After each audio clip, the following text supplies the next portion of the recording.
I'm the first to admit that my place in the family means they don't expect a lot from me. What I mean is, as the youngest daughter with three brothers, they're not asking me to help with the hard situations. I have a lifetime of them protecting me from moments like my brother's death and the annoying, like my cousin trying to get me to join her MLM.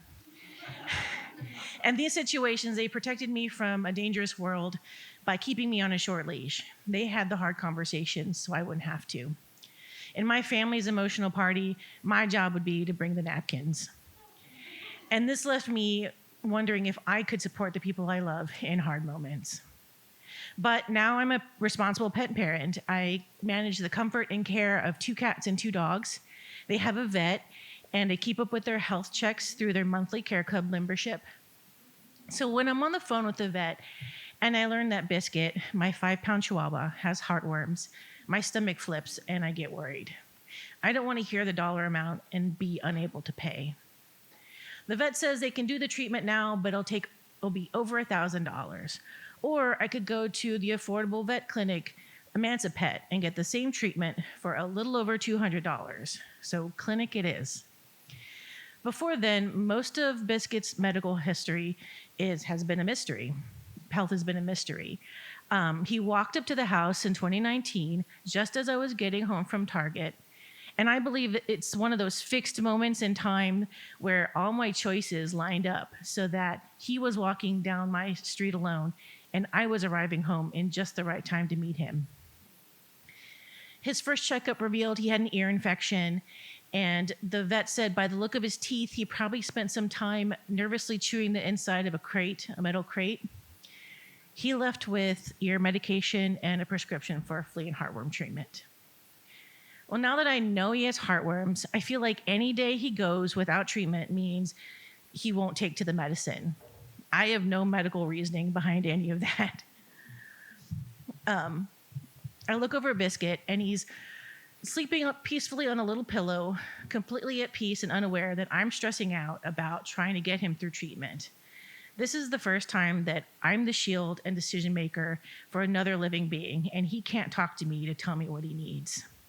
He's also not a stereotypical Chihuahua. He doesn't bark, he doesn't bite, he doesn't shake.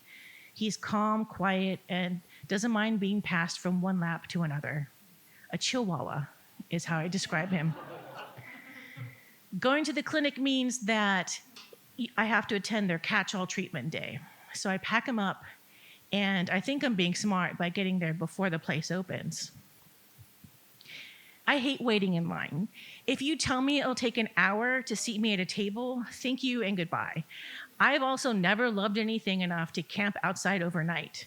Not for concert tickets, not for a good spot in a parade, and definitely not for a good deal on a TV. That requires two things, patience and bathrooms, and those situations provide neither of those for me. But I love Biscuit. So it's December 2020, and I'm holding my 5-pound Chihuahua, waiting in a line that spans 5 storefronts. I look down at him, and I see him completely at peace staring at me, and I appreciate how he lives in the moment. Well, I can't quiet my mind.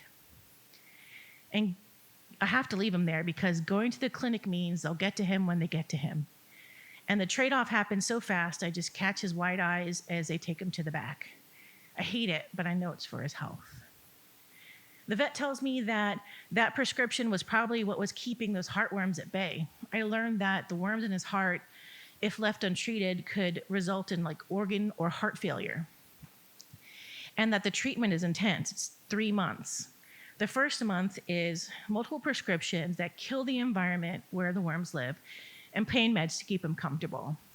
That's multiple pills every day down the tiny throat of a dog that can push any pill out of his mouth. I have lost that battle before. I learned the hard way that Biscuit does not like peanut butter. The first time I gave him his flea treatment, I ended up sweaty with peanut butter smeared all over my face. But he'll happily take a pill in baby food. I learned that from the vet, so I buy multiple jars of turkey and beef. And the medication is just one part of it. I learned that he cannot, under any circumstances, get worked up and raise his heart rate. So that means no scamping around the house and no chasing the cats. I also learned that he can't even use the bathroom unsupervised because even a casual walk around the backyard could be too much. Any kind of exertion could risk pushing that bad stuff further into his heart. So we start 2021 with a routine. I put on his sweater, his leash, and my coat, and we make the short trip to the backyard. And he does not get to his business right away. And he's not listening to me to please hurry up. I look at him and I think how trusting he's been about everything I've had to do. He's unaware of the harm living in his body. He's just living his life all while on a short leash in the backyard. And I'm thinking, wait, does this make me the 5-pound Chihuahua of my family?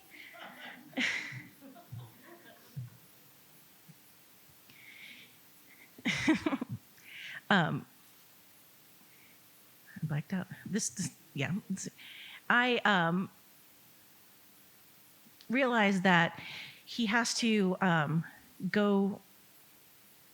I realized that he has to go to his treatment, and it's now February 2021, and a storm is coming this way. And I'm worried that the delay in treatment will harm him. He has one big shot and 2 shots left. And I get worked up because the vet said that the worms in his heart are the same as you would find in, say, a 60-pound lab. And I guess I just assumed that he'd have small worms because he's a small dog. I look over at Biscuit, and he's unbothered.